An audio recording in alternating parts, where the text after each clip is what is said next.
मित्रांनो, आज आपण एक विशेष ठिकाणी आलेलो आहे आणि चुलीवरचं मटण मस्त जाळ चालू आहे बघा. चुलीवर फोकायचं काम चालू आहे आणि स्वयंपाकी ते एकच नंबर आहे.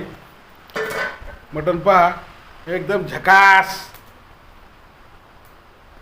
कसं वाटलं आम्ही खाल्यावर सांगतो तुम्हाला. असा धूर होतोय चुलीवर इथं. हां, आता चहा पण प्यायचं काम चालू आहे.